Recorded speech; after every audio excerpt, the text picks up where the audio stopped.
Okay, so we're looking at alterations in the endocrine system, or I think your syllabus calls this alterations in regulation and metabolism, and your endocrine system is definitely very important when we're looking at regulations in the body as well as with metabolism. So this one's going to focus on things like growth hormone deficiency, precocious and delayed puberty, hypo and hyperpituitarism, also diabetes insipidus, hypo and hyperthyroidism, type 1 and type 2 diabetes. Looking at those, we'll also talk about some complications with diabetes like DKA and HHS. And then we're also going to, there's one slide on here on PKU that I decided to add in because it's important for you guys to understand that. So chapter in your book, ATI pediatric book, it's chapter 32 and 33. PKU can be found in chapter 42, pages 281 through 282. Nutrition, chapter 16, has some information regarding dietary regulations for children, as well as if you want additional resources, you can turn to your McKinney book, chapter 51. Looking over the learning objectives, these are always the things that we want you to take away from the lesson, and you can find more of these in your syllabus. But one thing I want to say with your learning objectives is always be sure that when you're reviewing content that you're always asking yourself, how does this apply to you as the nurse? I think sometimes students try to study to memorize things, and you do have to memorize, but you also have to know how to apply that information. So always ask yourself that, what does this mean to me as I'm taking care of patients? I think that's where most students will struggle on tests. So I just want you to kind of change the way you think a little bit about the content. Okay, so we're going to look at some anatomy and physiology of the endocrine system, starting with the pituitary gland. And there's two lobes to this. They have an anterior and a posterior lobe to the pituitary gland. The pituitary gland, you can see if you look at the picture there, is actually found up in your head. That anterior secretes things like growth hormone, which does affect or targets all cells, and that does affect growth as well as repair throughout the body. And then you have the adrenocorticotropic hormone, or that HCTH hormone, and that also targets your adrenals, which your adrenals are found on the top of your kidneys, again, if you're looking at that. And that helps your adrenal glands to produce cortisol. So it's kind of the little thing that triggers it that says, I need you to give me some cortisol. And then you have thyroid stimulating hormone, which you probably are more familiar with this one. This affects the thyroid, and it does activate the thyroid gland to secrete more thyroxine. Then you have luteinizing hormone and this follicular stimulating hormone. These both affect your ovaries and your testes. So they affect things like reproductive function and sexual characteristics. They activate your ovaries to produce estrogen and progesterone, and they stimulate the testes in the production of testosterone and sperm. So they're responsible for some of that maturation that goes on in the body. And then prolactin um, makes sense. If you think of lactose or lactin, you think of milk. So this one targets your breast and stimulates the breast, obviously, to produce milk. If it's secreted in large amounts during pregnancy, it is secreted in large amounts during pregnancy, which makes sense. And then some amount is always present in all sexes. So it's always there, but it just is secreted more when a woman becomes pregnant. And then we have our posterior pituitary gland, which secretes oxytocin, which, if you think back to your OB days, that is something that affects the uterus as well as the breast. So it helps to control uterine contraction in the pregnancy as well as the release of breast milk afterwards. And then you have antidiuretic hormone, which is just what it says, antidiuretic. It's the opposite of diuretic, and it affects water retention.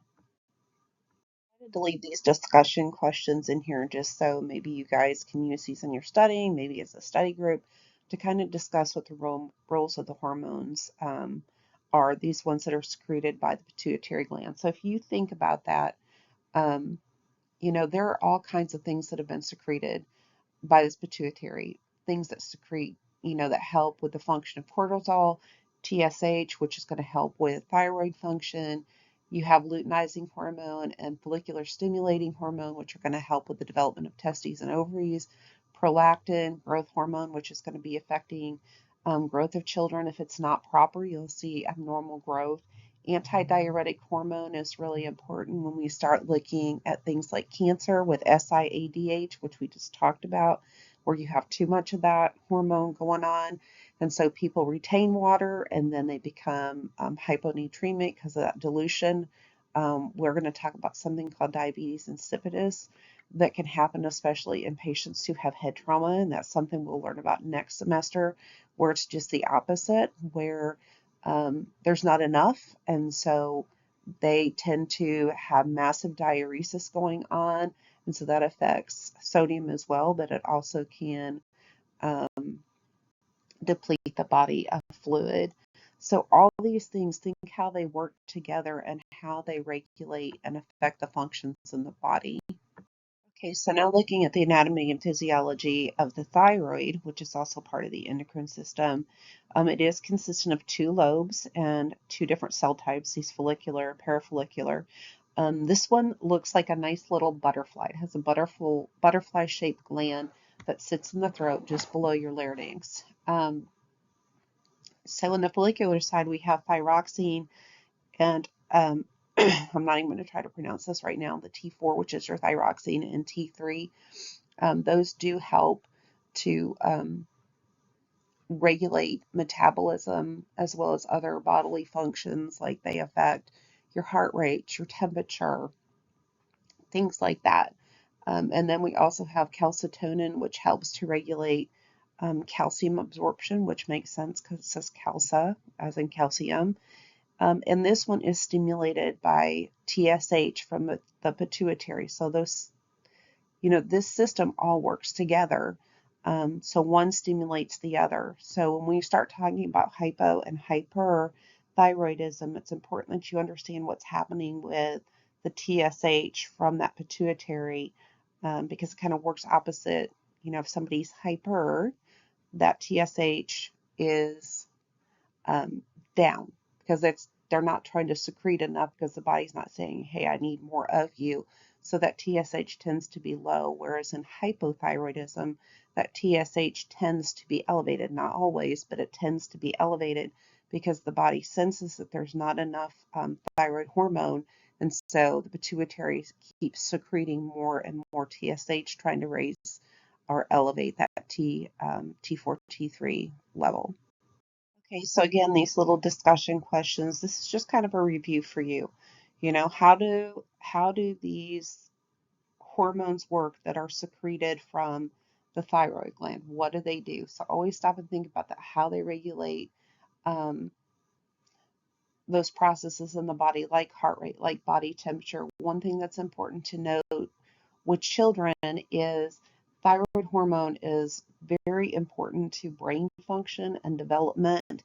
So sometimes what you'll see in these children is you'll say delayed developmental function or delayed cognitive function in children who have thyroid disorders. We look at some anatomy and physiology of the endocrine system, which in this case is the pancreas, which is another part of this endocrine system that secretes hormones and things. So this one has two functions, the exocrine and the endocrine. In the exocrine, we have digestive enzymes. Those are things like lipase and amylase, which help in the digestion of carbohydrates and fats and proteins.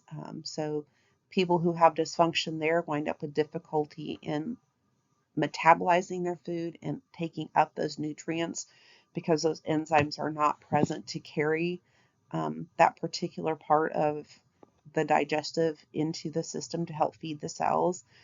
And then in the endocrine system, of, or endocrine function, I should say, of the pancreas, we have insulin, which you guys should already know this, helps to lower blood glucose. And also it has glucagon, which helps to raise blood glucose levels. So this is very important in maintaining a proper serum glucose level that is healthy and functional so that the body has enough glucose that it can feed its cells to have energy, but not have so much glucose floating that can't be taken up, that it's floating around in the blood system, causing problems for the patient.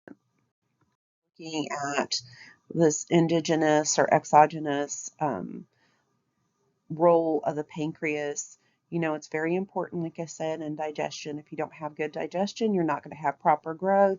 Things are not going to get fed. There's not going to be proper development.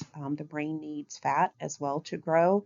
So that's not going to take place, as well as the regulation of blood glucose is going to be affected. So these children can wind up, having diabetes, whether it's type 1, type 2, which puts them at risk for complications such as diabetic ketoacidosis or hyperglycemic hyperosmolar state, or HHS is how that's abbreviated. So just again, stop and ask yourself, what does this mean to me as the nurse, and why is it important that I understand how the system works, because it is so very important in regulation in the body. Okay, so we're going to look a little closer at some of the pituitary disorders like growth hormone deficiency, precocious puberty or delayed puberty, hypopituitarism, as well as hyperpituitarism, as well as finally diabetes insipidus. As we take a look at these, we're going to look at some of the etiologies, some of the risk factors, some of the epidemiology associated, as well as the clinical presentation with these different pituitary disorders, and I'm going to do those on these next additional slides. Looking at growth hormone deficiency. Now keep in mind, growth hormone is essential for the expected growth of like muscle development, bone development, as well as distribution of fat as the child ages. So without this, they're not going to grow at a normal rate. They're going to grow at a much slower rate than children of this same age group, and they may never reach their full potential as far as height goes. So this can either be congenital, something that they're just born with, or it can be acquired or something that they developed after birth. And this could be due to some kind of injury to the brain, because keep in mind, this is all starting from the pituitary, which is kept in the head. That's where the pituitary gland is located.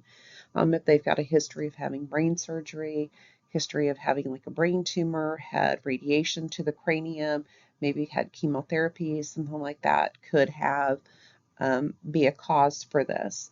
So that those could cause damage to the pituitary. Looking at some of the etiological factors, as well as genetic mutations can occur in the fetus. That would be more of a congenital thing. So some of the risk factors for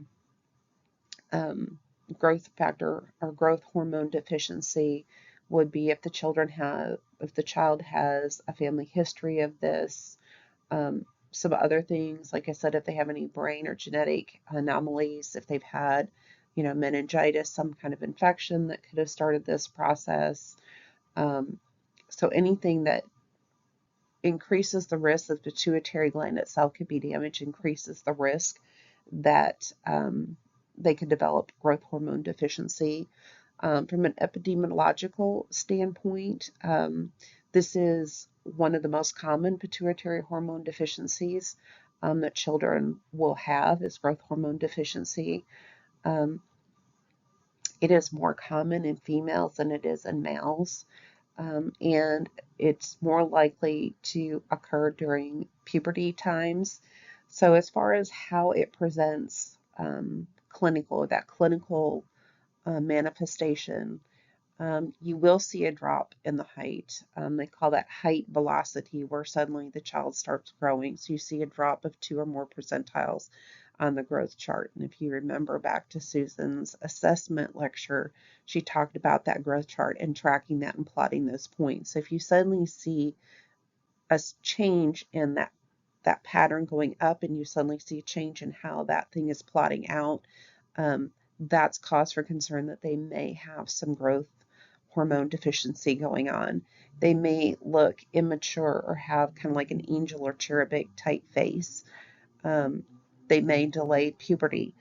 Um, these children can also have hypoglycemia because of this. There is a relationship between hypoglycemia and growth hormone. Um, it does work. Growth hormone, um, when they do like a glucose tolerance test, if the growth hormone is low, that tends to, um, the blood sugar will also be low. I hope I'm making that sound okay. I know it's kind of confusing, but just know that they can have some hypoglycemia with this. As far as diagnosing it, they may do a glucose tolerance test. That is one thing that they do. They really do a lot of this by looking at that growth chart and seeing that that curve kind of drops off. I know in your ATI module, they had a little indicator that kind of gave you like grows less than 5.5 centimeters a year for like a child in 2 to 4 and stuff like that. I don't care that you know those specific numbers, but just know if you see a sudden drop or you're not seeing a growth pattern like you've been seeing, that is something that you need to kind of clue into with the patient. They may also do some x-rays like of the hand and the wrist to look at bone age. Um, so they'll do some radiological studies of that. They may do MRI imaging as well to rule out any pituitary or brain injury that may have altered the release of growth hormone.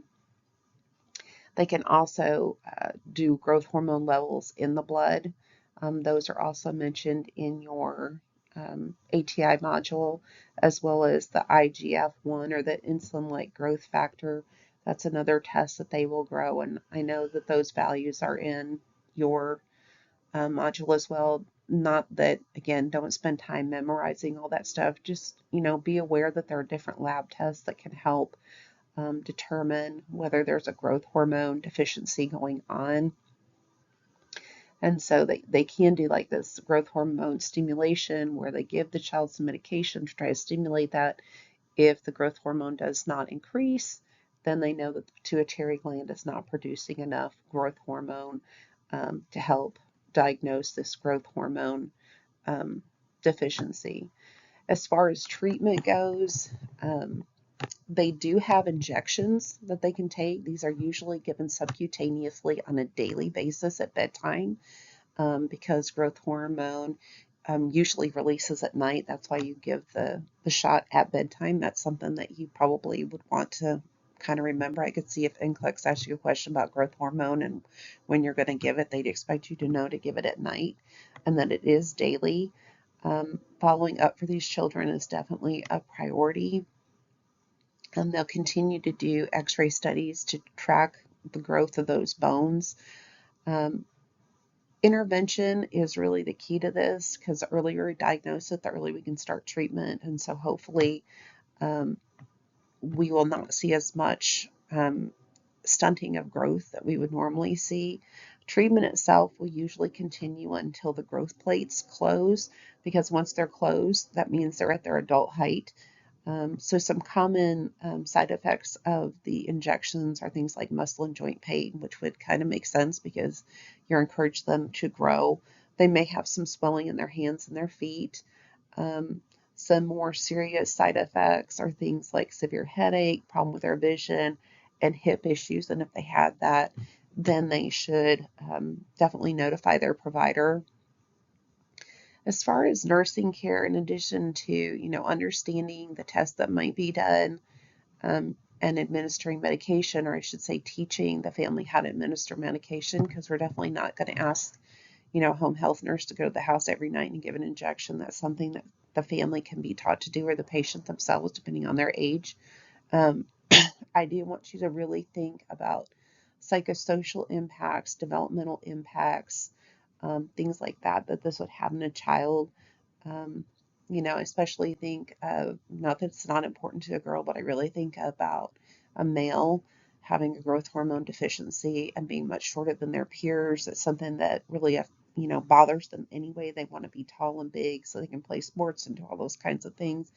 So just always be thinking about that. They may need to be referred to like therapy for someone to talk to.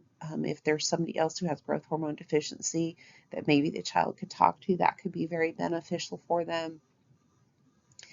And then, just teaching them about their disease process and, just really being a good sounding board for them, for their emotional health, as well as parents and questions. There's always fear associated when you start looking at any kind of childhood disease process. So just keep all those things in mind. Talk about precocious or delayed puberty. Precocious just means that you have an early onset of puberty, while delayed is just what it says. It's late um, onset of puberty. So they're either developing early or they're developing late. Um, Chronic illness, nutritional deficiencies, or congenital anomalies can be the causes for some of these disorders. As far as clinical presentation, and I will say this is more common in females than males before start talking about the clinical presentation, but usually um, the puberty onset for precocious is before the age of 8 in females, 9 for males. With delayed, it's usually females are older than 13 with no breast development. And then there's some other criteria too that talk about that if they have breast buds for like more than 4 years, like between that and the menarche where they actually start menstruating and stuff like that, or they haven't started having a period before the age of 16, they may be considered, they consider that a delayed puberty. With males, you basically don't see any testicular enlargement by the age of 14. Um, so again, the ATI module did a really good job going over all this information. As far as diagnosis, they will look at luteinizing hormone and follicular stimulating hormone. They consider those pretty good screening um, tools for that because they will look at that because remember from the very beginning, those are two of the hormones that have to do with, hitting on the ovaries or hitting on the testicles to release those sex hormones and things like that. So those are some of the things that they will do. They may also look at serum testosterone in the males as well to see where that is. They can look at estradiol levels in females who have precocious puberty, but they're not as reliable indicators as looking at that LH and FSH um, hormone level. And then going back to Susan's lecture, I know she talked about Tanner staging of puberty. They will look at that criteria too, with stage 1, 2, 3, and 4, where you see different developments of, you know, the genital area and stuff like that. So, and also with the breast. So you can review that on your own. Treatment is really, excuse me, one of the reasons treatment's important is because even though, like with precocious puberty, they're developing more rapidly, it can still stunt their growth because it can affect how they will mature and stuff like that. So one of the goals is to normalize that height velocity or normalize and preserving their adult health for them. So they may give them like gonadotropin releasing hormone, an agonist, I should say, that helps to postpone the pubertal development with these children. And that type of drug is like Leuprolide. We talked about Leuprolide in oncology is something that we give to our prostate cancer patients. So it does work on hormones. Some of the adverse effects are headache, generalized pain. They can have hot flashes, um, urinary disorders, joint discomfort. So just some things to kind of watch with that because it can affect hormonal balance. They can also have like altered emotions. So they can be real labile, where they go from being calm to being really wound up to being really sad, that kind of stuff. So education with the parents is important if they're going to be taking any of those kinds of medications. And again, nursing care wise, and I know this, we're going to talk about that more on some of these other slides, always stop and think about these impacts on children psychosocially. Um, anytime they have something that makes them different, um, is very kind of insulting to them as a person and can cause some, you know, reasons for withdrawal, for depression, those kinds of things. No child wants to have anything that makes them stand out or make them different in any way. It can be very awkward.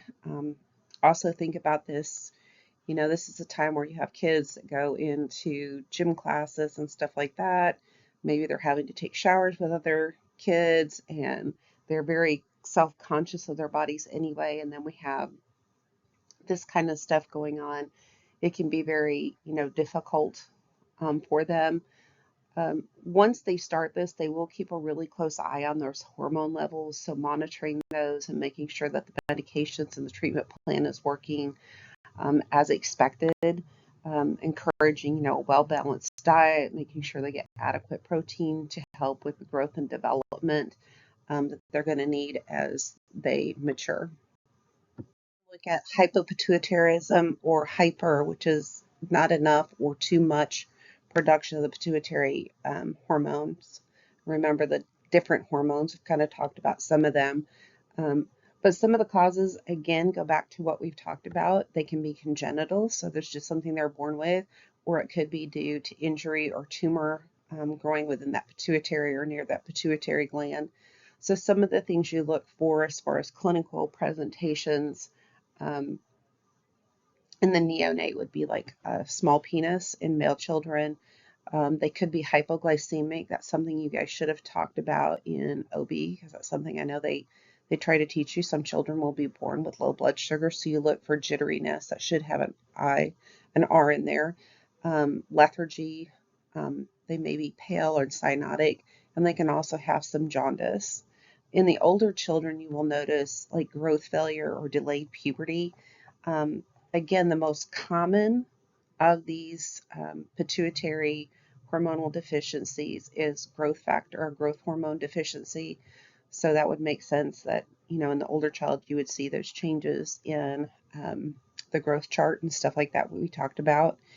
With hyperpituitarism, you'll see delays in puberty. You can have accumulation of fat in the upper body, excessive facial hair. They may bruise more easily, and that's more to do with that ACTH that releases cortisol can lead to that, as well as you may see acromegaly, and that is a disorder involving hyperpituitarism again, where you'll see very large hands and feet. They typically go really, really tall. Women almost take on manly or masculine appearances, and they usually wind up dying from cardiac events at a younger age with acromegaly. And again, that is associated with hyper secretion of pituitary hormones. Um, Treatment wise, it really just depends on what type of disorder that they have. With the hypo, they may be doing some hormone replacements. Um, with that, with your hyperpituitarism, they may have to take things to block those hormones and stuff like that. We've kind of talked about those in the previous slides. And again, nursing care is going to focus on a lot of those same things that we talked about. We're always worried about their rapid growth and development. We're always worried about cognitive function. We're always worried about their psychosocial implications with all these different disorders.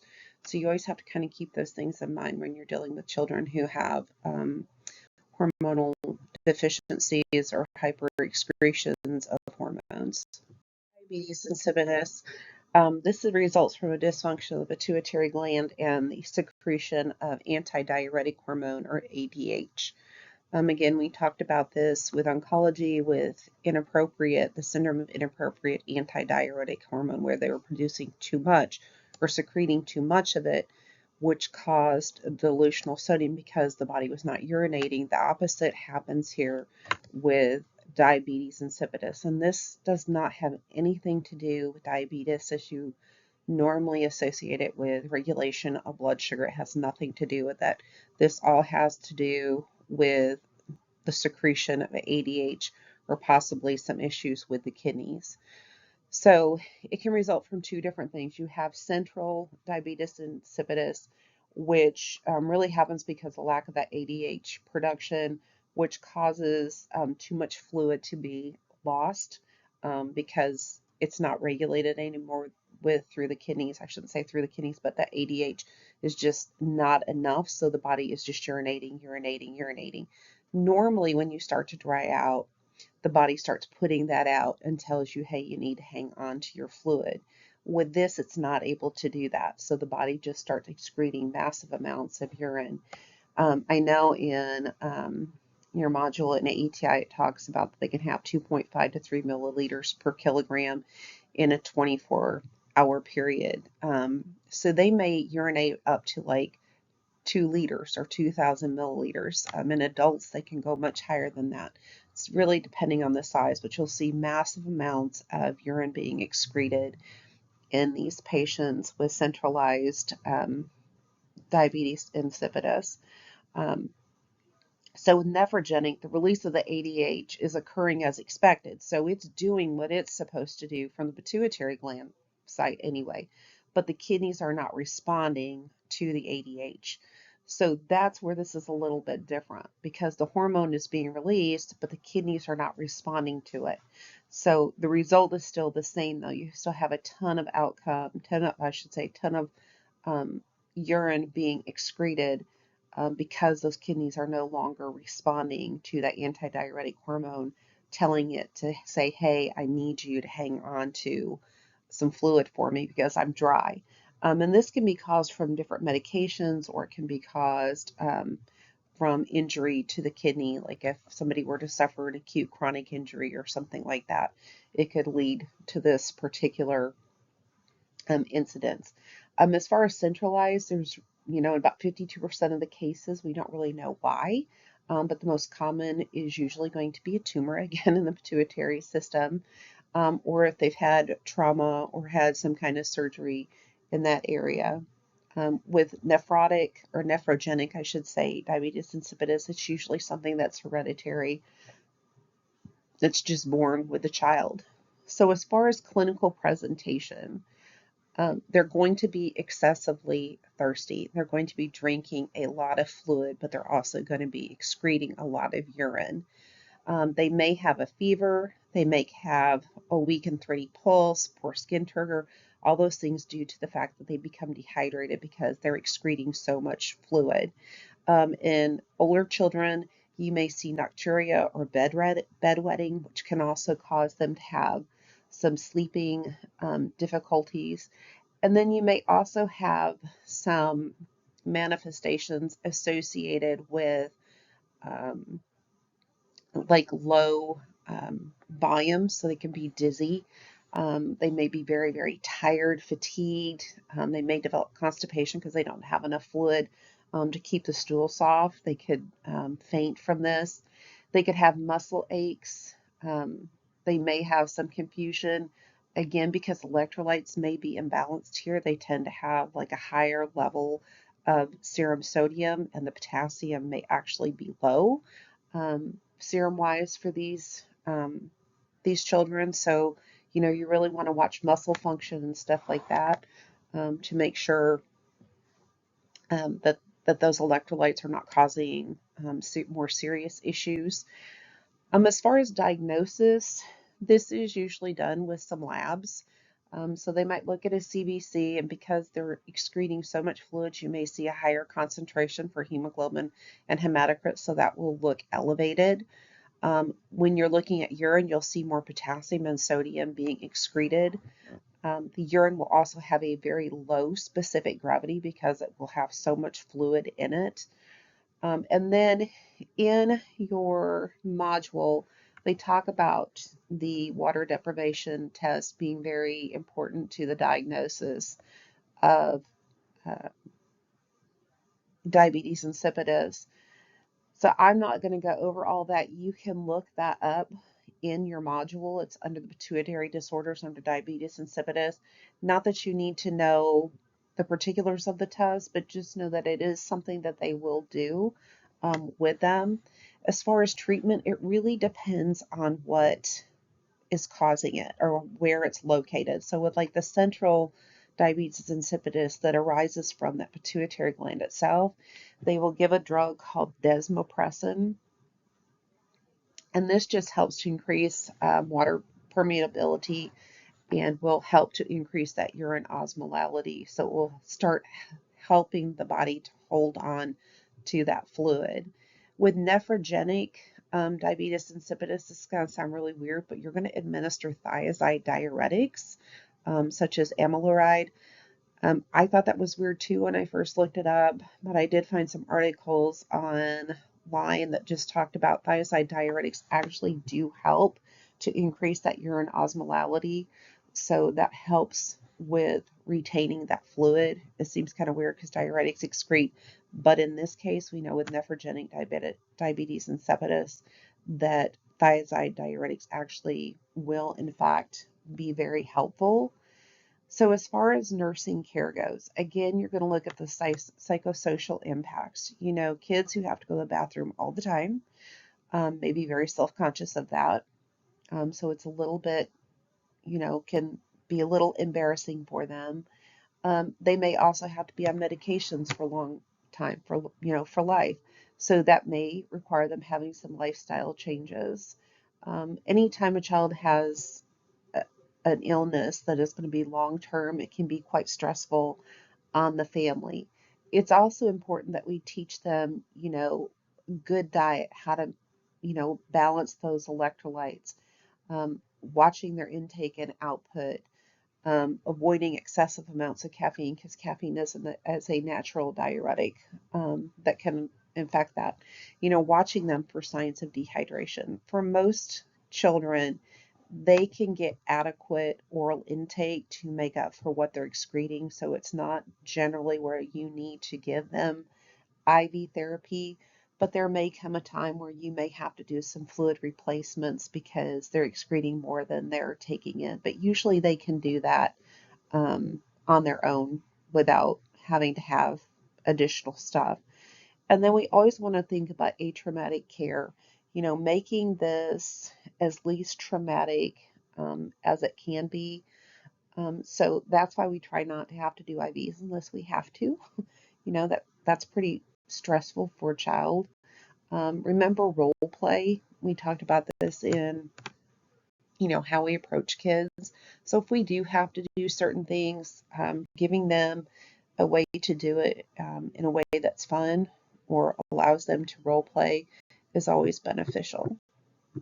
Okay, these discussion questions are kind of designed to make you go back and, you know, rethink, compare and contrast those different clinical presentations, whether it be from growth hormone disorder to precocious or delayed puberty. Keep in mind they both affect growth. Um, so that's something they have in common. Contrasting, you're going to give them different medications. Same things with diabetes insipidus. So just these are designed to kind of make you think about what you just learned. Review. So pituitary disorders, looking at some of the labs and diagnostic studies. So when you're looking at growth hormone deficiencies, you're going to focus on the growth pattern. So that little, you see two growth charts there, and you can see how one is pretty normal and the other one just kind of like falls off. So that's kind of telling you, looking at those patterns, remember where you see that quickly they don't meet the expected um, level or percentile that they're supposed to be, and you start seeing changes in that. We also look at x-rays, looking at the hands and the wrists. That helps to determine bone age. They may want to look for abnormalities in the head, particularly in that pituitary gland or around that pituitary gland to see if there's some kind of abnormalities. And then they can also do some blood tests and look at the different levels as well as trying to stimulate growth hormone to help confirm that diagnosis. With precocious or delayed puberty, again, they'll look at the LH and FSH levels. Usually they're going to be elevated with precocious because they're stimulating too quickly, and they'll be decreased in the delayed onset. They may look at serum testosterone, especially if they suspect that precocious puberty in males, to see if that level is higher than it should be. And again, doing bone x-rays on wrists and hands to determine bone age, as well as an MRI possibly, just to see if there's anything going on inside the head. And then we have hypo and hyperpituitarism. They may look at that HCTH stimulation with cortisol stimulation to see they're testing that adrenal response, and also that hypothalamic pituitary function, looking at that. Infants can show electrolyte disturbances with sodium potassium levels that may indicate hypopituitarism as well. And in diabetes insipidus, sorry about my dog. She's decided somebody's walking outside. She doesn't like that. Bailey, stop. Blood work and urinalysis to assess the hemoglobin, hematocrit, and the urinary specificity. They may also do exercise as well as that water deprivation test that I told you guys can look back on in the module. And then as far as treatment-wise for growth hormone deficiency, they can do some synthetic growth hormone injections. Remember, these are done daily. They're done at bedtime. There's something that you definitely are going to have to teach the family. This treatment will continue on until those growth plates fuse together, or close, I should say. And then you're always going to do regular monitoring and stuff like that on these. You do want to talk about side effects of the medication, such as joint pain and swelling in your hands and feet. For the precocious puberty or delayed puberty, with precocious, I should say, they're going to do that gonadotropin releasing hormone agonist. That's that leuprolide. They're going to get injections of that, and that's usually done monthly, or they may go a little further out depending how the doctor orders that. Definitely want to do nutritional interventions to make sure that they're getting good nutrition during this. Again, these children are at risk for development problems with growth hormone, like I shouldn't say growth hormone, but in their growth, so it may be stunted. So we don't want that to happen.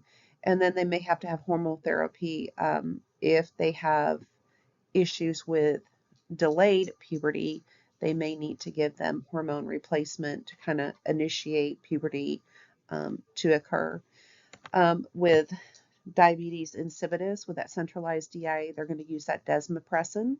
And with the nephrogenic, they're going to do the low or the thiazide diuretics. Hypopituitarism, they're going to replace those hormones that they're missing. It will be specific to whatever they're missing. And they also may have to do surgical interventions if they suspect a tumor or something is causing that pituitary dysfunction. These disorders collectively and their impact on overall health. Some of this will be review again. Psychosocially, I feel like we've covered a lot of this. These can really affect the child's development of body image, affect their ability to have a good self-esteem. They can cause anxiety. They can cause depression.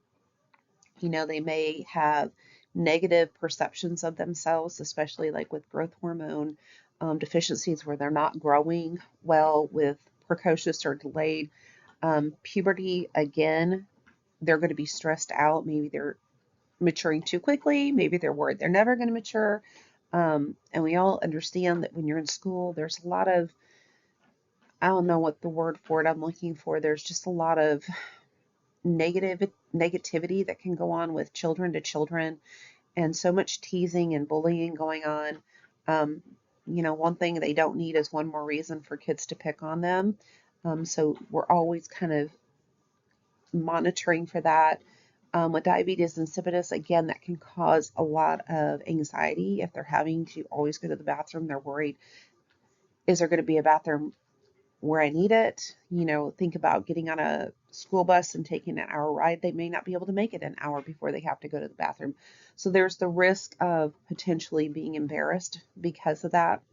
Developmentally, with growth hormone, they can have cognitive impairments. With all of these, it can affect their school performance. With growth hormone, again, it can affect their intellectual development. Um, Emotionally, especially with precocious and delayed puberty, can lead to concerns for that. And again, with diabetes insipidus, that causes a lot of anxiety, which can cause them to be hyperactive. So some considerations when you're dealing with the pediatric patient. Early treatment is always the best. I mean, it's very critical that we recognize these as quickly as we can, and we get these children started on some form of treatment, and managing the stigma associated with development. When I think of, sexual development is something that's very embarrassing to a lot of kids, and so when you've got issues with that, that can cause a lot of stigma and a lot of embarrassment and worry with your peers.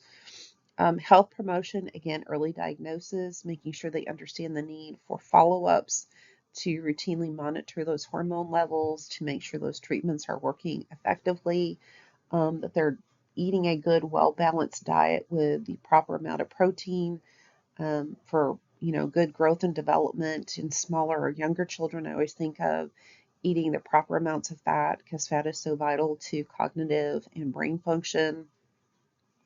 With diabetes insipidus, you want to worry about, are they hydrating as well as they need to, replacing those fluids that they may be, losing, again, telling them to avoid caffeine. And then just have an emergency preparedness plan if they need to have prompt intervention, especially with that child who has diabetes insipidus. Information on the role of the nurse and the different environmental factors and also safety considerations, looking at both the hospital and the community setting. We do a lot of the assessment, we do a lot of the history, and so we need to really be focusing on some of those hereditary, asking moms and dads any histories of things like that as we're admitting the child.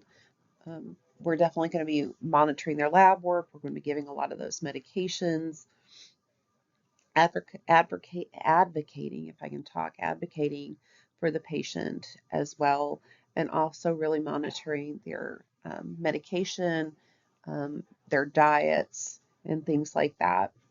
In the community, again, we're going to have to make sure they have access to care. I feel like we're pretty lucky in this general area. Joplin does have an endocrinologist. I'm not sure that they have a pediatric endocrinologist, but we do have access in Tulsa. I know there is a pediatric clinic in our pediatric hospital in Arkansas, not far away, and then we also have Children's Mercy. So we have access to endocrinology specialists for pediatric care in this area pretty close. So that's always nice to know. In rural areas, sometimes that's much more difficult.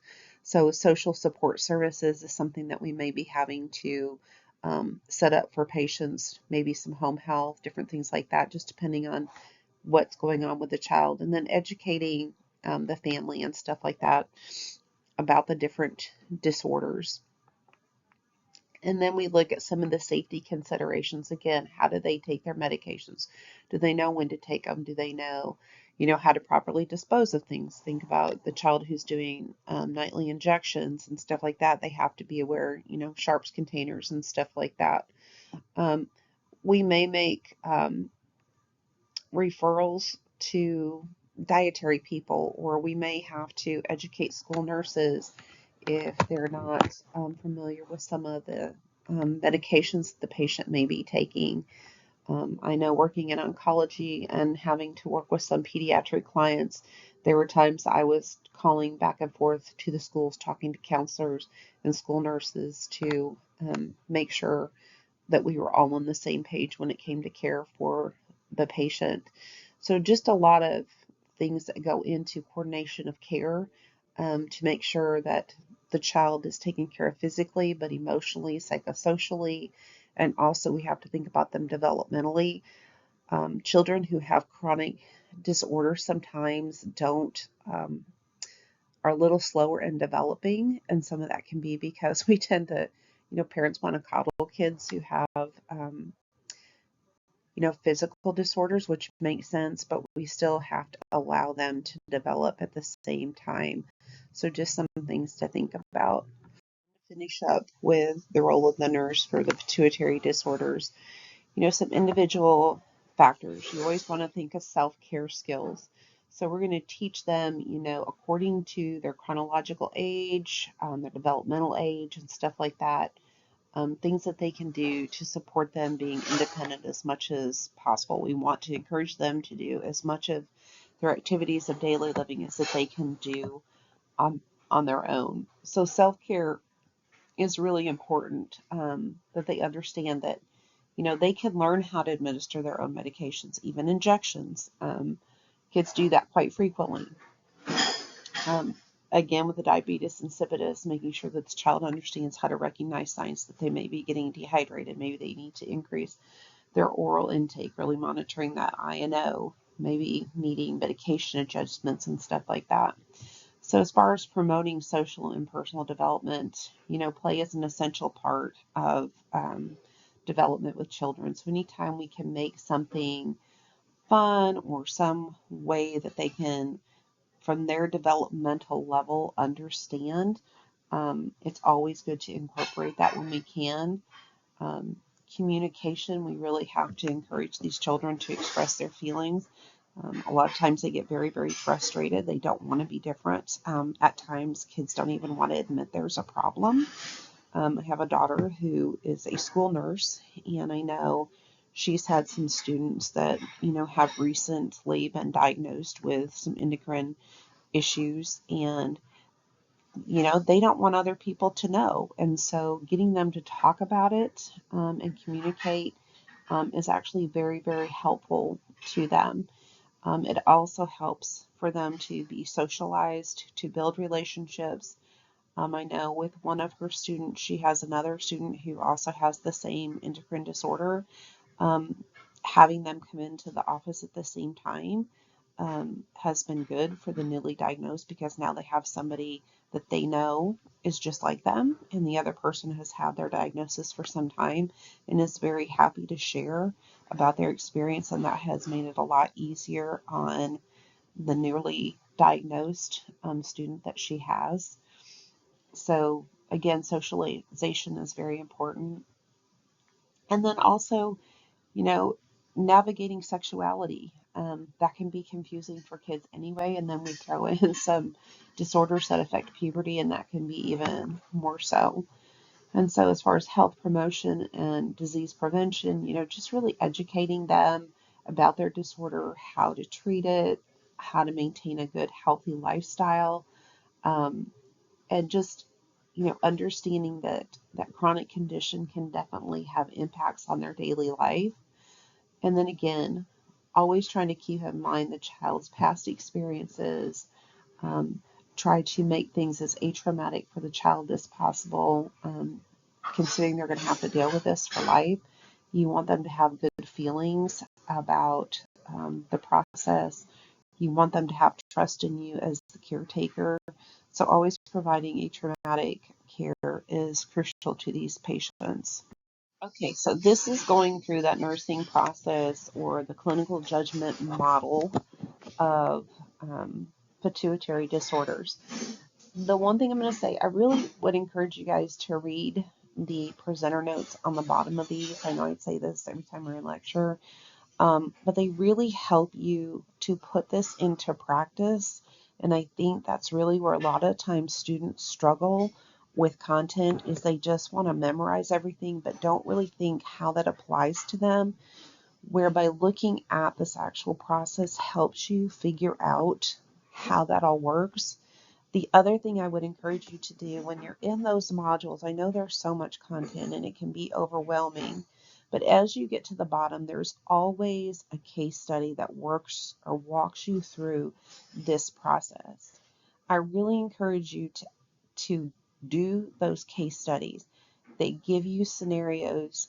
They give you information to process. They will ask you questions that basically make you think like a nurse. And they really are great at helping to develop your clinical judgment, which is really important when it comes to test taking and being successful. on a test. So I really want to encourage you that when you're doing those modules, that you really take the time to work through those little case studies towards the bottom through the nursing process. They don't take very long, probably 5 to 10 minutes most, but you can get a lot of good information on how to apply the knowledge that you already learned. Now we're going to switch from discussing pituitary disorders till now looking at thyroid disorders. And some of this should be some review of what you guys did last year. I know you did some endocrine stuff.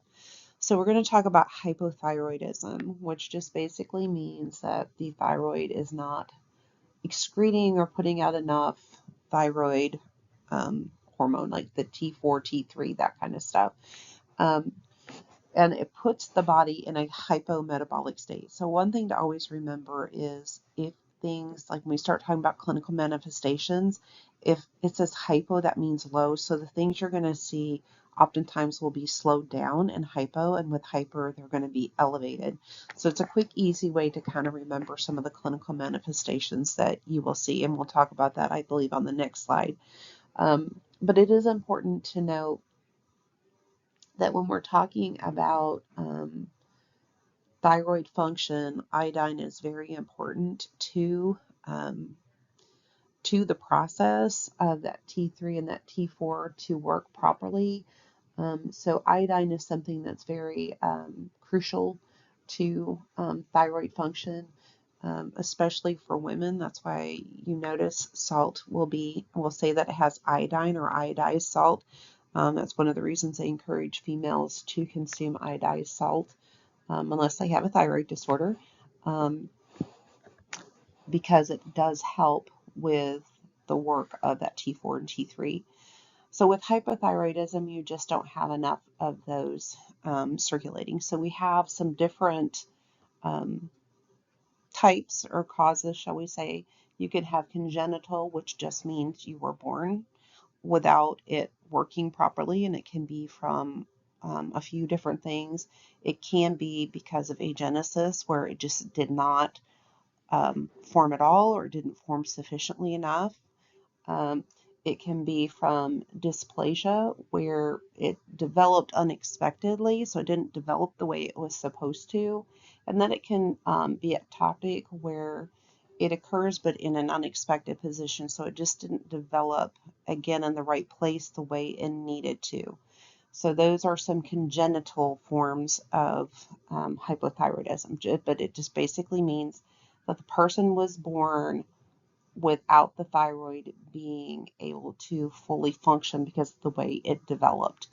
And then you have acquired hypothyroidism that just basically results in dysfunction because for some reason the body has chosen to attack the thyroid gland itself. So it can be because it was medically destroyed, or maybe it was surgically removed. We may do that ourselves, like by giving radioactive iodine to a patient who has thyroid cancer, for instance. We may put them into an acquired hypothyroid condition. Okay, so that can be part of it. And then you can also have centralized hypothyroidism, and that one's kind of rare, but the thyroid gland itself is working just fine.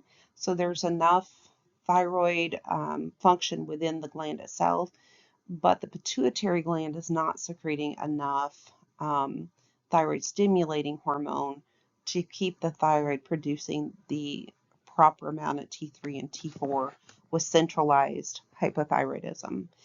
And then we have your hyperthyroidism, which is just the opposite. You have way too much thyroid hormone being released, way too much T3, T4 being secreted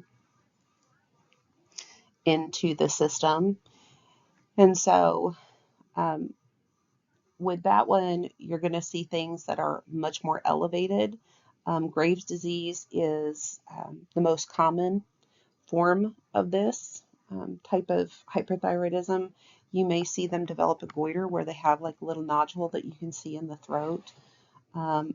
And then as far as screenings go, we originally screen at birth. It's one of those things, it's a newborn screening that they actually will do. They will check T4 levels.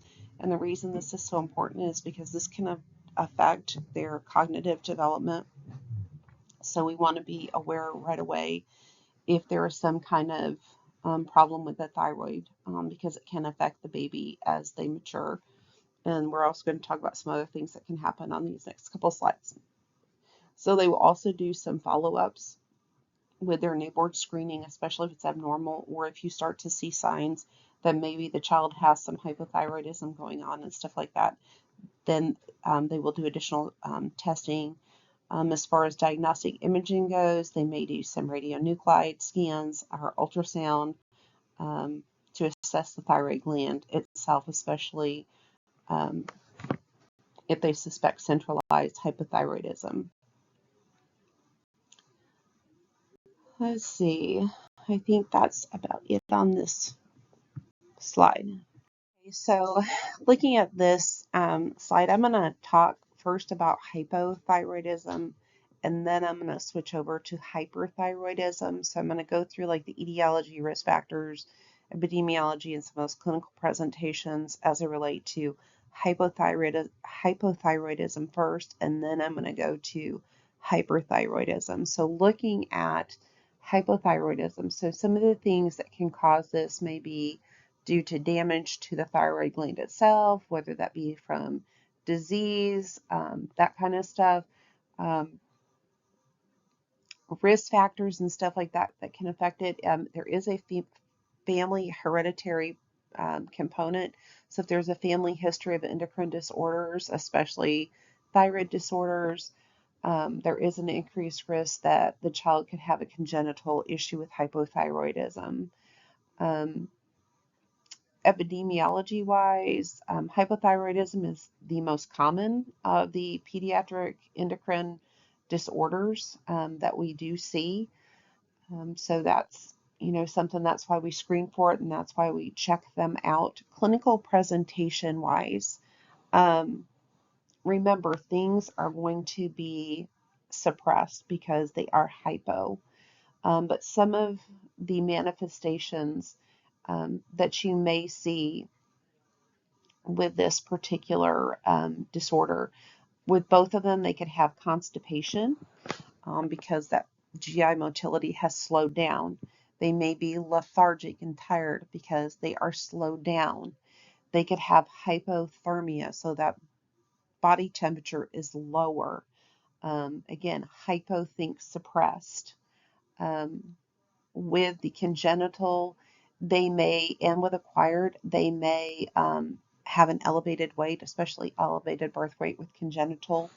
You'll see increasing rate of weight in acquired, so they'll be heavier. They may have delayed stooling at birth with a congenital. They may not eat well with congenital, poor feeding at first. They may kind of have a horsey cry, and they may also have some jaundice when they're first born with congenital. With acquired, again, their growth may be slowed down, again, because they're not absorbing nutrients the way they need to. They can have delayed bone maturing. Skin will be dry, and that's true with an adult too. With acquired, if it's left to kind of go on and on, their tongues can actually become enlarged, which can lead to some obstructive sleep apnea. And then galactorrhea, which is they actually start having milk expression from the nipple. So they would, have some spontaneous flow of milk or nipple discharge. And then that sexual pseudo precocity is excessive secretion of sex hormones. So if you were to check their sex hormones, they would be elevated in young children. So those are just some of the manifestations that you might see associated with hypothyroidism. And in your module, they do a really nice job talking about this. They have a nice little picture. One thing I really like is their little handy pathophysiology animations that they have for you. And then looking at hyperthyroidism, remember that there's too much, there's elevation in the T3, T4, and that TSH will be low on testing. These children may also wind up with a goiter because of that overexpression of T3, T4. So etiologically, again, this can actually, for like a mother, because remember, Graves' disease is the most common form of hyperthyroidism. If the mother has hyperthyroidism or Graves' disease, she can actually pass this across the placenta. So she may pass this on to the child through antibodies through the placenta. So that's one risk factor that can happen for hyperthyroidism. Sorry, I'm really struggling with my throat here right now. Some risk factors, again, Graves' disease is one of the big ones. If you see that in the family, much more likely that potentially they could have it. Trisomy 21 also puts children at risk for hyperthyroidism. And then epidemiologically,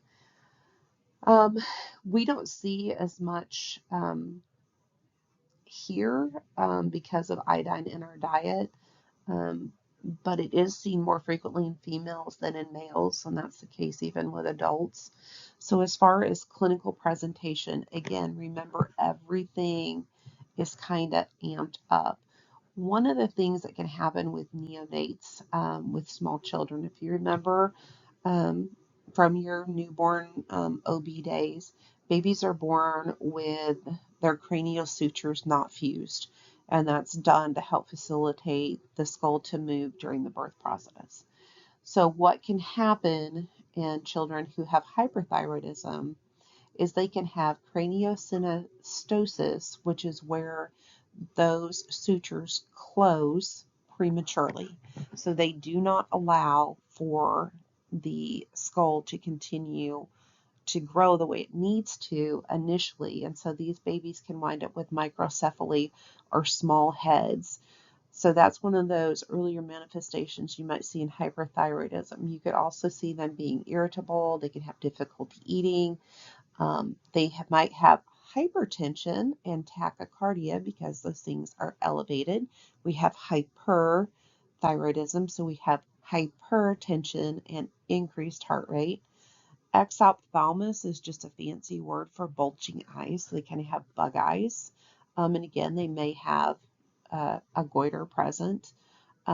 They will have failure to thrive, so they will not be growing properly. They may have GI issues because just like with our hypo, where things are slowed down, they had constipation. These children may have diarrhea as well as vomiting present. They typically, as they get older, they may develop sleep disturbances. They can have hyperactivity issues, again, because everything is amped up, emotional instability. They may not do well in school because they have a hard time concentrating and staying focused. They will have intolerance to heat. They will be fatigued and tired. Instead of gaining weight like you do with hypo, they tend to lose weight, so they have a hard time maintaining weight. They can have heart palpitations. They can develop tremors. So anything, just think of somebody who's really anxious, what they look like, and that's kind of what it's like for somebody who has hyperthyroidism. Here's one of those discussion questions again, comparing and contrasting those clinical presentations that occur with disorders of the thyroid.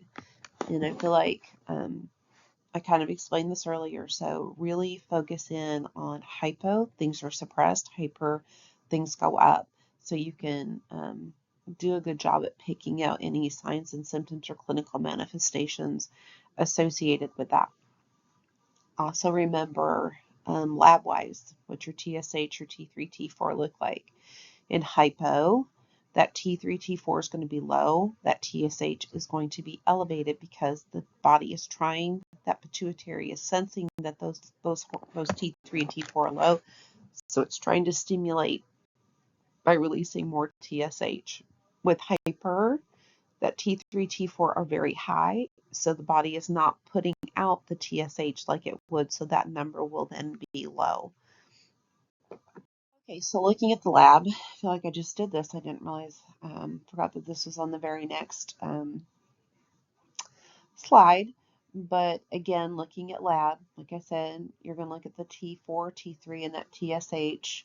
Um, when you get in your module, there actually is a little reference range that has to do with like ages, what the T4, T3, and that kind of stuff should be.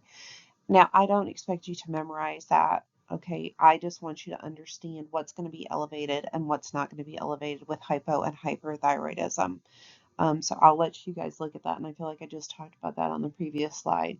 As far as treatment goes, again, this is very similar to what you have already learned in second semester. So with hypothyroidism, the drug of choice is going to be levothyroxine, just like with an adult. Um, how this is given to children oftentimes will depend, of course, on their age. But even if you have to give it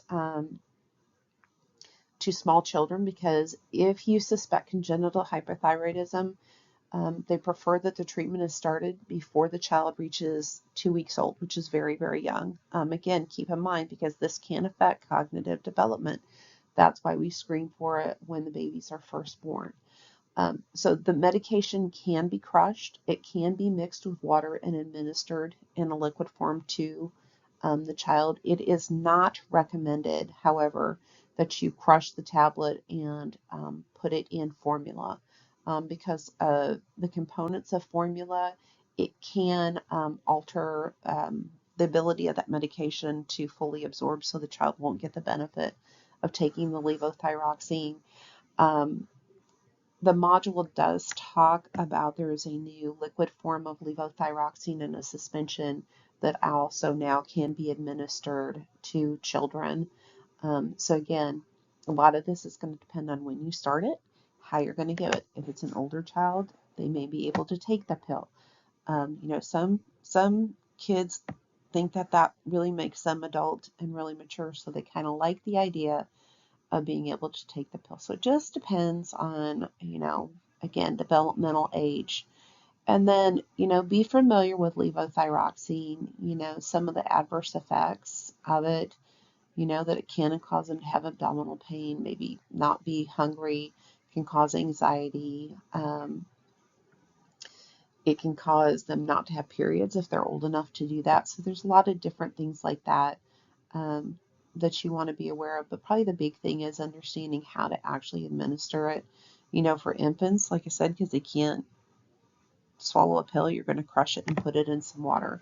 Make sure mom knows not to mix it in formula or mix it in food because of the components in the food can affect the absorption of the medication. So just something to think about. And then moving on to like hyperthyroidism, the most common treatment for this is an anti-thyroid medication called methimazole. I can get it out of my mouth. That is usually given 3 times a day. And they may also give beta blockers such as propranolol to help with like some of the tachycardia, with some of the hypertension. Remember, it's a beta blocker, so beta blockers will reduce heart rate and will also bring down blood pressure, which is something that you may see in a child who has hyperthyroidism. But remember, methimazole 3 times a day and maybe potentially the beta blockers. And again, in your module, they do a good job. They have little medication cards that talk about the methimazole as well as the levothyroxine kind of thing.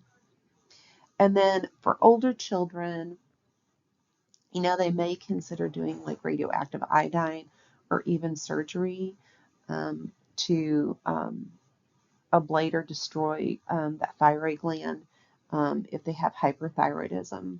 So just something to think about. And there is also a medication card on their propranolol, which is that beta blocker that they may use for these children. Okay, so looking at some of the impacts of overall health, like with psychosocial, developmental issues, considerations of the pediatric client, as well as health promotion and disease prevention. Psychosocially, again, hypothyroid itself can make them feel very, very tired. It can make their mood change where they're just feeling kind of down or depressed. Um, Hyperthyroidism can kind of cause the opposite. It can make them very hyperactive, can make it hard for them to concentrate. They may have difficulty in social settings due to their inability to sit still. So all those things cause a lot of stress. It can cause a child to feel very isolated and very different. Um, so you want to make sure that you're, focusing on that as well as the physical ailment that goes along. Again, they may need, you know, referrals to therapist for psychosocial counseling and stuff like that. Developmentally, kind of talked about this already, but especially with hypothyroidism, there is a pretty significant risk to cognitive development in children. So that's why it's so important that we get those early screenings and find out if children have hypothyroidism. So hopefully we can get them treated quickly because they can have issues with like attention span, issues with their memory. They may not have good regulation of their emotions and stuff like that if they have imbalances in their thyroid. They can really struggle with school performances, whether they're just feeling tired or they can't sit still. It can really affect with that. And also, it can affect their verbal and motor skills. They may show deficits if there's hormone imbalances with the thyroid as well. Some other considerations, they may have to have thyroid hormone replacement. They may actually have to take medications like that methimazole or beta blockers to help with that. So there's constantly ongoing monitoring that may be required. There may be dosage adjustments that are going to be required that we as nurses have to, take that into consideration. That's why we do assessments on our patients frequently. Health promotion and disease prevention, a lot of education with the parents and or guardians about the diagnosis itself, how to manage the disease, what kind of labs may be needed. This is going to be lifelong. Making sure they understand the importance of maintaining those doctor's appointments, having that lab drawn, taking those medications, because those are very crucial to the development of the child and the child's well-being. And it's really hard, if you've got a 2-year-old that you have to take in for lab and you know that it's very traumatic for the child to get that lab work drawn and stuff like that. It's hard as a parent to want to put your child through that. So it's really important for us to, educate them, not to scare them, but educate them so that they're aware of why we're doing these things.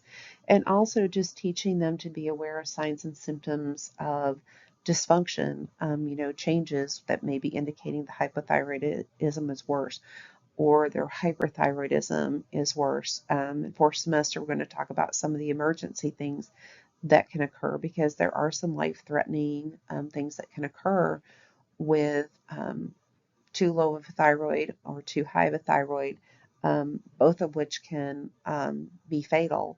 I don't really want you guys to worry about those things right now, but we will talk about them later. So it is important that they are aware of signs and symptoms of the dysfunction. So if the child is having more excessive sweating, more tachycardia, higher blood pressure, and stuff like that, they need to be reporting that so that the physician can make adjustments. Sorry, again, the role of the nurse with environmental factors and safety considerations. Environmental factors in the community. We are advocates for the children, and we want to make sure that resources are available to them in the home, but also in the school, so that hopefully the children can feel as normal as can be and not, standing out from their peers. We're definitely going to educate them on medication administration, um, signs of alterations due to those medications as well as their disorder.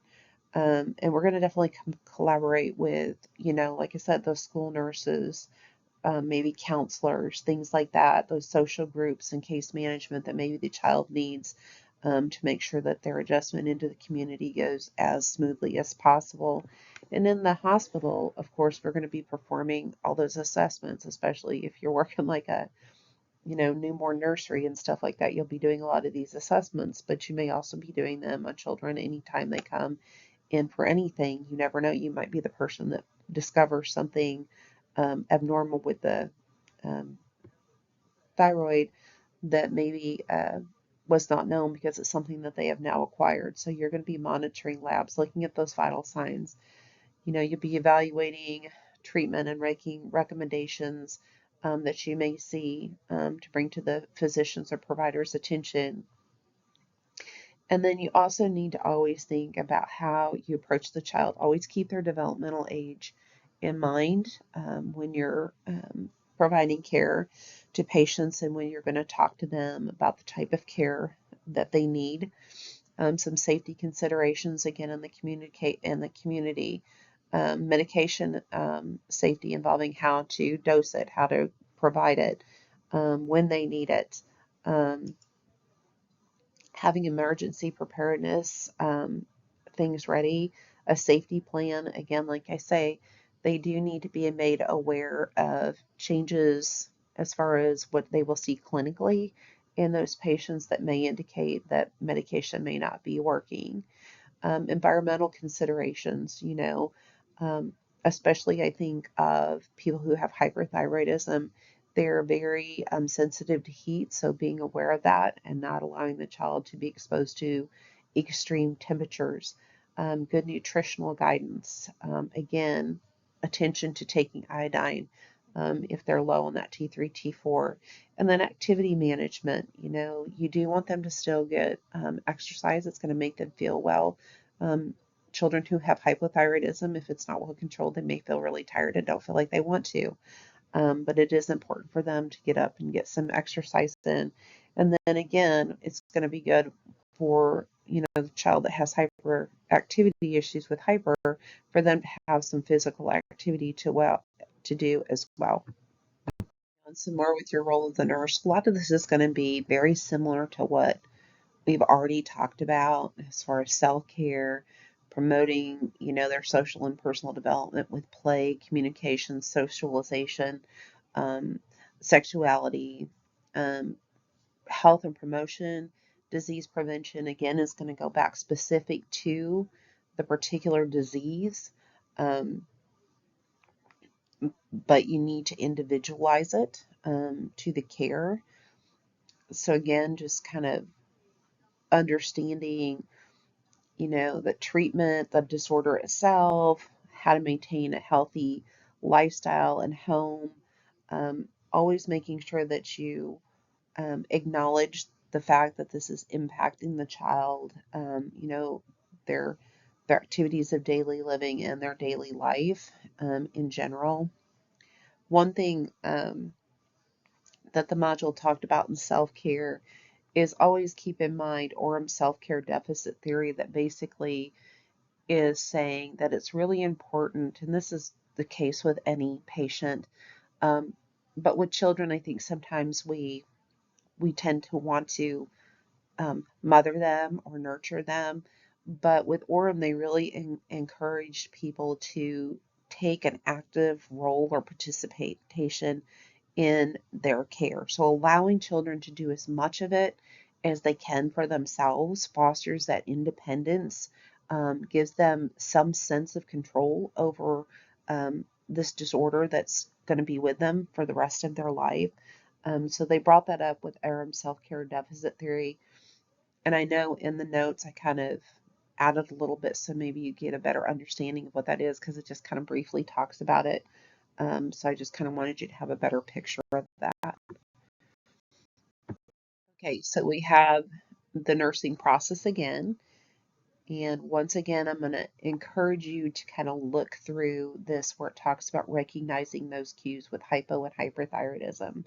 like that lack of tone, jaundice, irritability, feeding difficulties, and things like that. Taking that information and looking at it and coming up with a thought process of what's causing this. So looking at your understanding of the pathophysiology of thyroid disorders, what's happening to that T3, T4, that TSH concentration and stuff like that.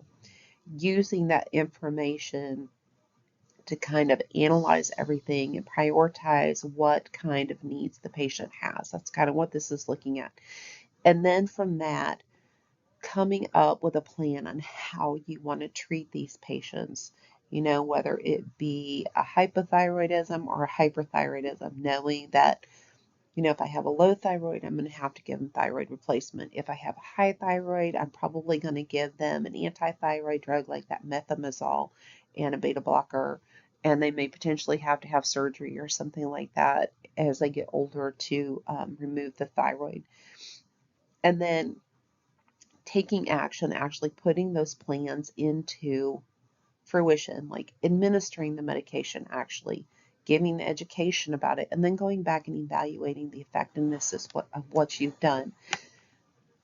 I can't stress enough when you're studying to really stop and think about what all this information means to you as a nurse. It means nothing if you can memorize everything and all you can do is memorize it. If you can't use it or put it into practice, you're going to continue to struggle on tests. So always ask yourself, what does this mean to me as I'm taking care of my patients? Okay, so we're going to move away from thyroid and talk about disorders that affect the pancreas, in particular diabetes. This is something you guys should have talked about last semester again. There's type 1 and there's type 2. Type 1 is characterized by an autoimmune destruction of those insulin-producing beta cells themselves, which leads to insufficient insulin. So there's not insulin available to help transport glucose to the cells to be used. And when that happens, there becomes an excess amount of glucose then that floats around in our blood. That's why we have high blood glucose, because that insulin is not there to receive it and transport it to the cells. In type 2, this involves insulin resistance and impaired function of those beta cells. And so this results in hyperglycemia. It's a little bit different. Type 1, we see, in children. That's probably the more common one, at least it used to be. Type 2 is usually one that we see develop later in life, although we're seeing an increase in type 2 diabetes as well in children. So when we look at type 1 diabetes, they just simply lack the insulin, which means the body cannot break down that fat for energy anymore. Because of that, it can result in ketosis, where the body starts metabolizing things that it shouldn't, and that puts the excess ketones into the system, which then leads to an acidotic state, which leads to dehydration and electrolyte imbalances, which we're going to talk about DKA here in just a little bit. And also with type 2 or type 1, I'm sorry, DKA is probably one of the most severe complications that we see with diabetes mellitus type 1. And this is definitely characterized by high blood glucose. You will see ketones present, or ketosis, as well as they will be in a metabolic acidotic state. So think about that. You've learned about pH and all that good stuff, so that pH will be low. The HCO3 will be low because metabolic is equal. Okay, and so you will see them be in an acidotic state. So those are the things you see with DKA. They can also do HHS, but HHS is much more associated with type 2 diabetes than it is with type 1. So with type 2 diabetes, this is usually characterized by an impaired interaction between insulin in the secretion, which leads to an elevated blood sugar. So they have some ability to transport glucose to the cell. It's just not enough. And so that's what leads to that elevated blood glucose, because there's not enough of them to grab the glucose out of the blood serum and, put it down into the cell. Um, they're much more likely to have HHS, or this hyperglycemic hyperosmolar state. It is considered a very serious condition associated with type 2 diabetes that also presents with high blood sugar or extreme hyperglycemia. And oftentimes in HHS, the blood sugar will be higher than it is in DKA, but they will also have hyperosmolality, and they may have some metabolic acidosis, but a very mild. There will not be any ketones present with that particular um, process. Sorry, I'm still struggling with my throat here. With DKA, you will see them have a significant amount of fluid loss. Like I said, they will be in metabolic acidosis. They will be in ketosis.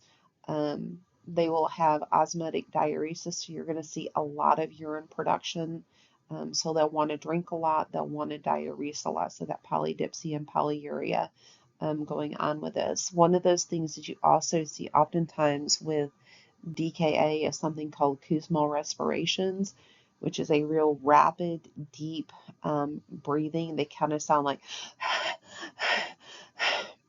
and if you think about acidosis, um, it makes sense that they're doing that because the body is trying to respond by blowing off excess CO2. It knows it's acidotic. It thinks I need to get rid of CO2. I'm trying to blow it off. But the problem is um, it's not the causative factor that's leading to the acidosis. So you'll see them breathing like that. Oftentimes their breath smells very fruity, or kind of like an acetone alcohol smell to it. That's very hallmark of DKA.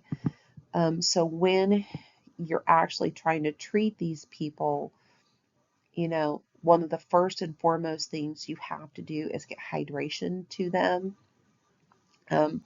Very important that you do that. Oftentimes, if you can get the hydration back in there, you can help restore a lot of what they need. With HHS, again, you're going to see hyperglycemia. You're also going to see increased osmolality in the patient. Um, sorry. This also requires medical management, and again, aggressive rehydration is very important for these patients. With screening, anytime you have children who have symptoms suggestive of diabetes, like polyuria, polydipsia, where they're drinking, they're urinating a lot, they have weight loss, it's probably a good idea to have them get a hemoglobin A1C test done to determine that, that 3-month period of what their average blood sugar is, just on good measure. And then screening for type 2 is actually recommended for asymptomatic children and adolescents who are overweight and obese and who are at an increased risk for the development of diabetes. So if they have a strong family history of diabetes, or they fall into an ethnic group where they're at a greater risk for the development of diabetes, such as like Native Americans, for instance, are in a higher risk. And around here, I think of that because we see, a lot of Native Americans in this part of the country. They tend to be more likely to develop diabetes. So just something to kind of screen for. Into pancreatic disorders a little more. I feel like I've already covered etiology pretty well as far as type 1 and type 2. Risk factors, of course, having relatives increases your risk factor, whether you're type 1 or type 2. Autoimmune disorders predispose the patient as well to having an increased risk. With type 2, again, first degree relatives, if the mother had gestational diabetes, they're more likely to develop diabetes. Um, if the child is obese, again, certain ethnic backgrounds um, can also, play a factor as well. Um, Adolescence is a common time for this to kind of pop its head up due to changes in hormones and, again, increased insulin resistance. Um, I know a few years back they talked a lot about type 2 diabetes in children becoming actually almost epidemic because of childhood obesity. So I think there's a lot more push, about proper diet and stuff like that for children. Um, Epidemiology wise, type 1 can be diagnosed at any time, but usually the most common ages are between 5 and 7 and also around puberty. Um, so that's the most common type for type 1. It does increase the older, that we get. Um, I shouldn't say that, I'm sorry. But I should say it has increased recently. We see more type 1 diabetes, and I have to wonder if we're seeing more gestational diabetes or even type 2 diabetes in mothers. Um, Type 2 diabetes, like I said, this is always considered something that we only saw in adults. We didn't really see it in children, but we're seeing it more and more frequently. DKA, again, more common in type 1 diabetics. It can occur in type 2, but a lot less frequently. You are much more likely to see that in type 1 diabetes. HHS, that hyperglycemic hyperosmolar state, is much more likely to be seen in type 2. So clinical presentation, regardless of whether it's type 1 or 2, always remember that polyuria, polydipsia, and polyphagia, they're going to be peeing a lot, they're going to be hungry, and they're also going to be drinking a lot. And they also will have weight loss. Some other symptoms that may go, shall we say, if the other ones kind of go unnoticed with uncontrolled diabetes, you may see the child have nausea and vomiting. They may be really tired because they're dehydrated, because they're peeing all the time. And they can also go into acidosis. And the discussion question again is just here to make you kind of go back and rethink about what we just talked about with the differences in type 1 versus type 2 diabetes. Okay, so looking at some of the lab tests and diagnostics, you guys should be familiar with some of these, like hemoglobin A1C, which measures the average blood glucose roughly over a 3-month period. It kind of gives you a good insight of where the average is instead of just one simple random blood glucose test. Not that we don't do those, but we do like hemoglobin A1Cs. A level greater than 6.5 is considered diabetic. Um, they also may do continuous glucose monitoring, and that's where the child will actually wear a sensor so that it will record the blood glucose level the whole entire time. These are really nice for children who have diabetes because, number one, they don't have to stick themselves every time they want to check, and it also gives a much better um, reading. I shouldn't even say for children because they're for everybody. Really good look at what the blood glucose is doing.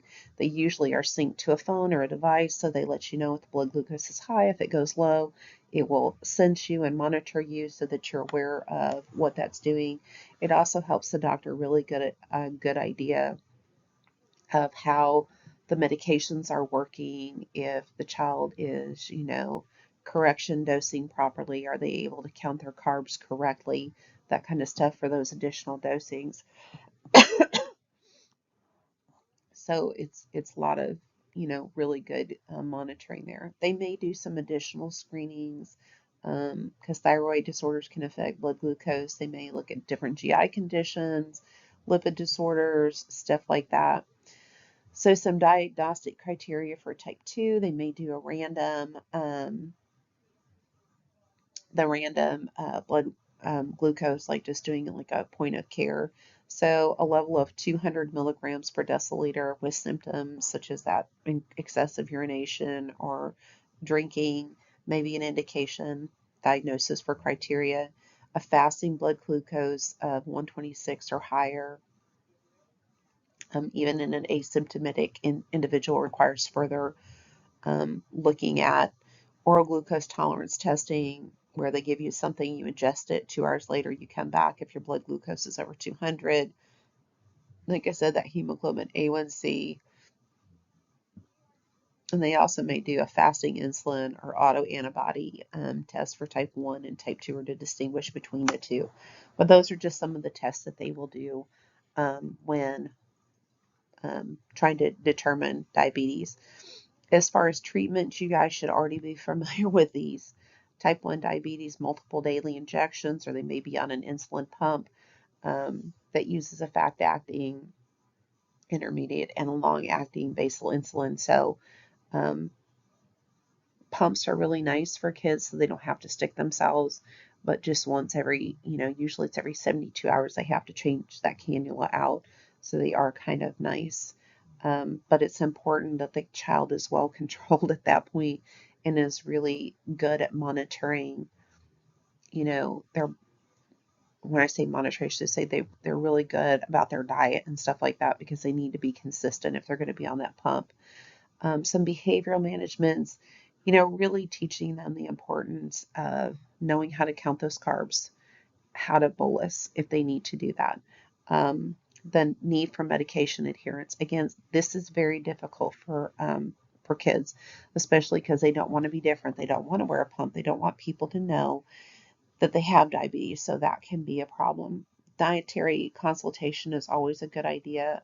Have them work with a dietitian to help them talk about proper intake of carbohydrates, fats, and proteins, as well as how to count those carbs and things like that. With type 2, it's going to be, they may have insulin, may not. They oftentimes are on metformin or some kind of oral treatment. Lifestyle modifications, again, dietary changes, checking their blood sugar, making sure they get physical activity to help, monitoring, just regular follow-ups and stuff like that for effectiveness of their treatments and their lifestyle changes.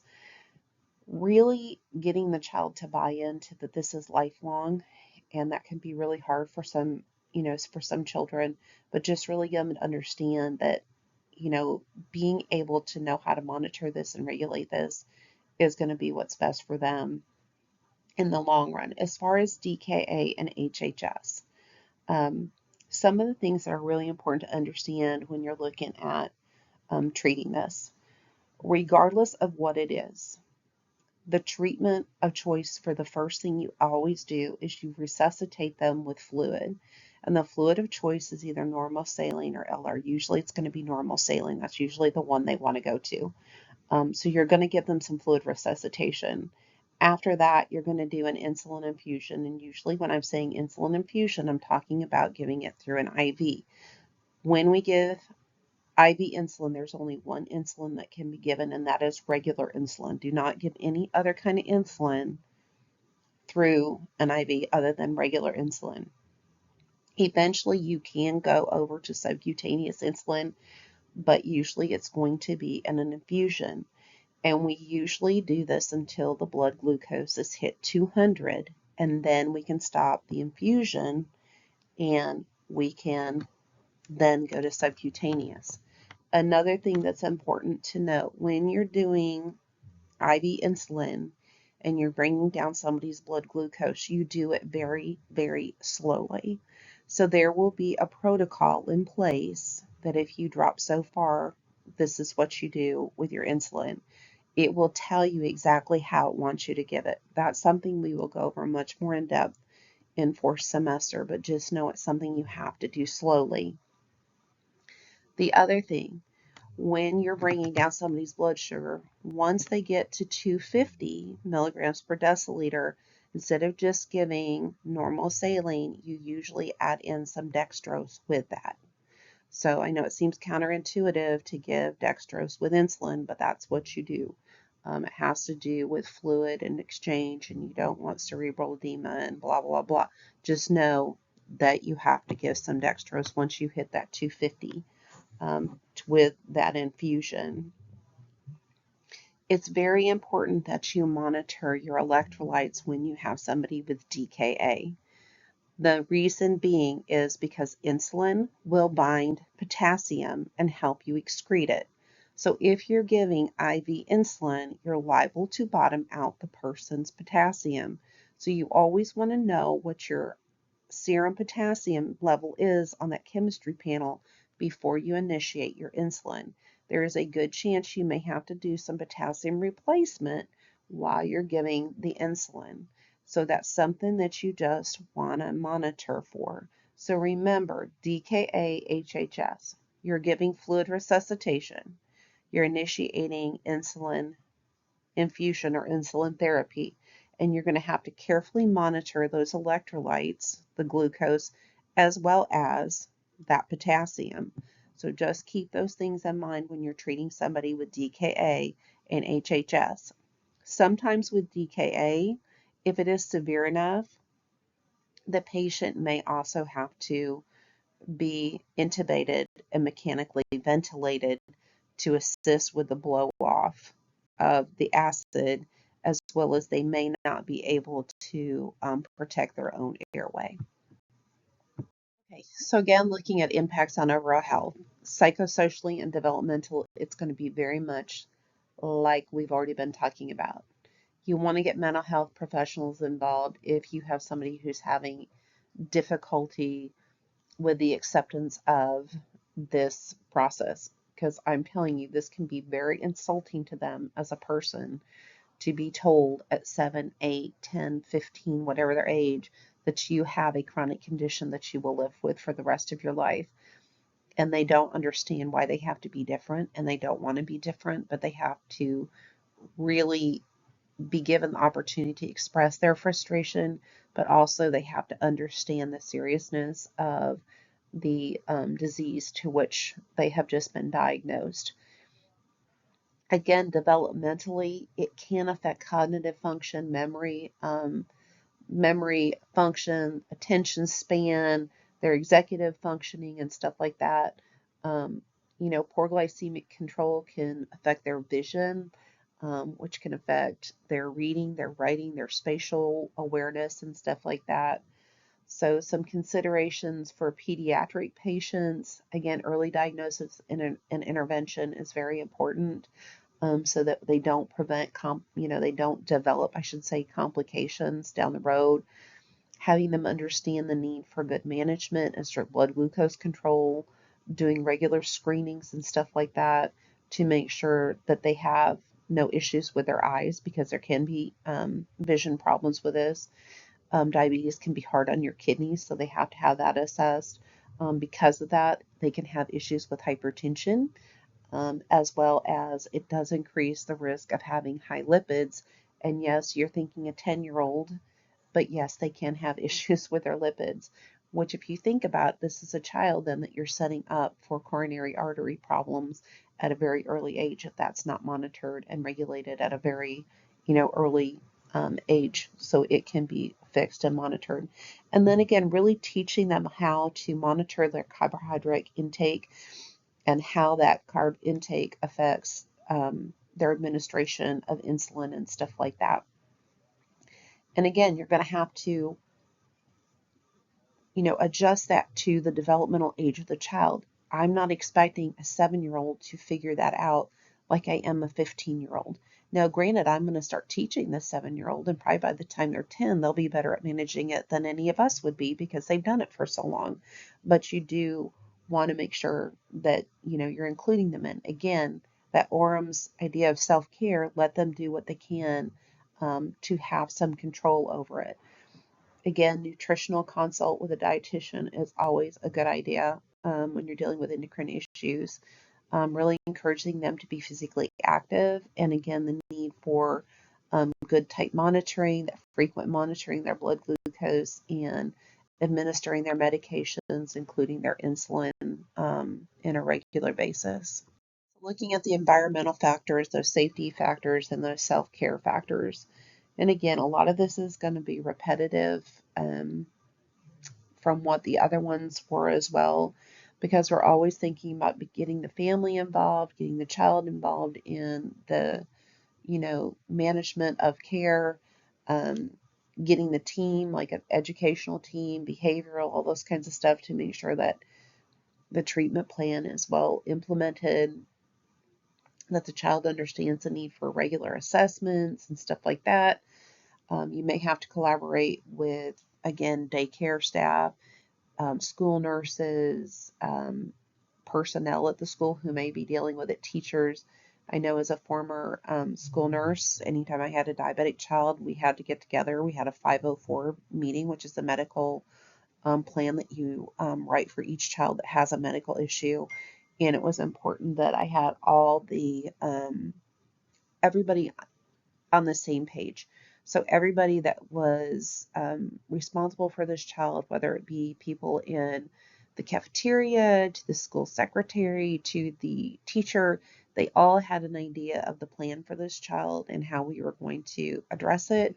They knew emergency plan wise what they needed to do if certain things happen. So just making sure you have good support for that. In the hospital, again, you're going to be doing your assessments, you're going to be administering your meds, you're going to be watching that blood glucose level, doing your plan of care and that kind of stuff. And again, educating the family and the patient regarding their disease and management of their disease. Some safety considerations, again, just making sure that people who are in direct care or have direct contact with this child understands the plan of care, and always making sure you're following, state and federal guidelines.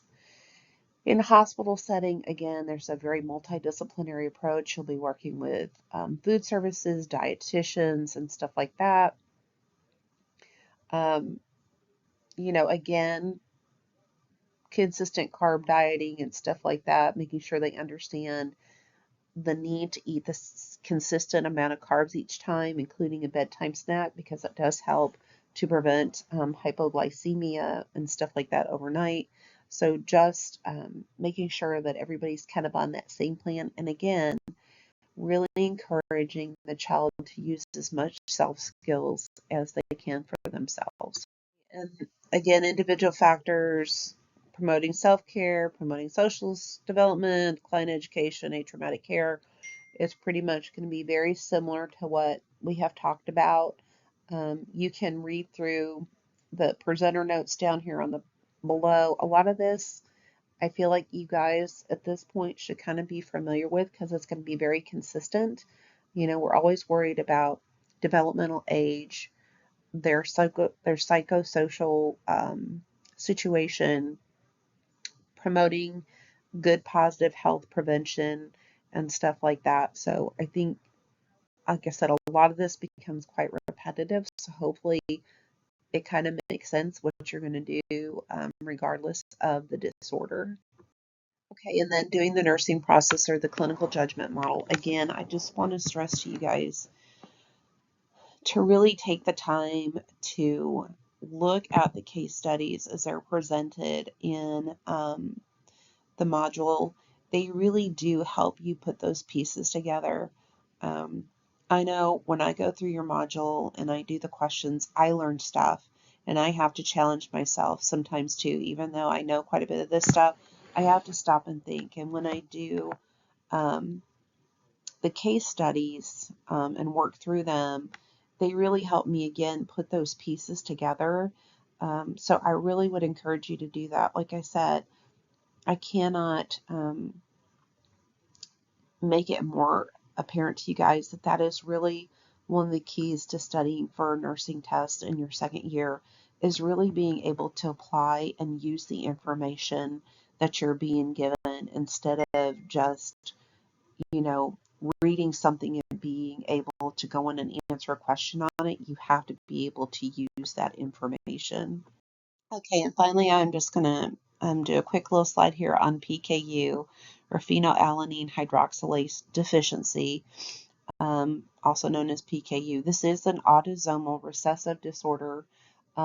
It's rare. It is an inherited disorder that basically causes the amino acid phenylalanine to build up in the body. So it blocks the conversion of that phenylalanine into tyrosine. And because it does that, it causes toxic accumulations within the body. And those things are responsible for a lot of neurological function.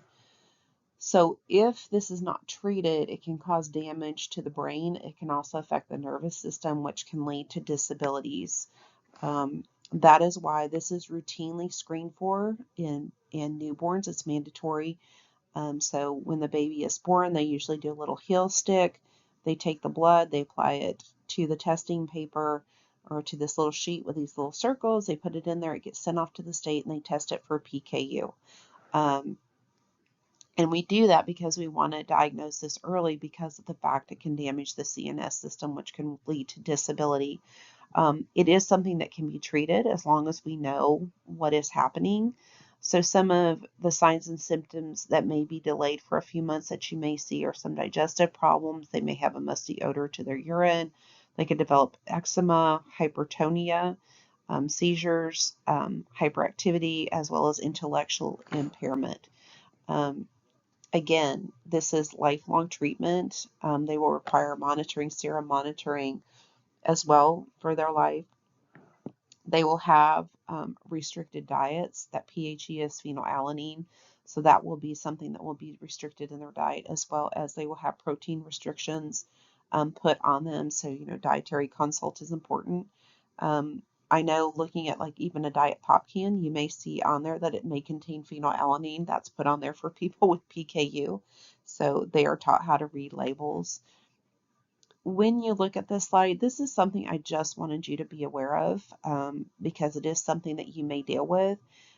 But I know ATI did not cover it in their module, and it is not something that I want you to think you've got to do a ton of research on, because I don't. I don't even know that I will test you on this, and if I do, it would not be anything that is not covered on this slide. So this is just kind of an extra bonus thing for your awareness. Okay, and then this final slide is just a wrap up to discuss the emotional impact on pediatric clients and their families that experience endocrine disorders. And really, it doesn't matter what the endocrine disorder is. These usually hit pretty hard when you tell somebody that they're going to have a lifelong disorder that will affect their child. It's hard for a 7-year-old to comprehend that. A 15-year-old kind of comprehends it, but not really, because at 15 or 17 you think you're going to live forever. So sometimes they don't really think about the seriousness, or they do, but they just get really mad about it because they don't want to be different. So there is a huge emotional impact that goes with this. As a parent, I know it would have to be very emotional to think that why my child, and how do I help them? Sometimes parents want to be overprotective and become helicopter parents when this kind of stuff happens, instead of allowing the child to do as much as the self-care as they can do. So again, just something to think about when you're dealing with children with endocrine disorders.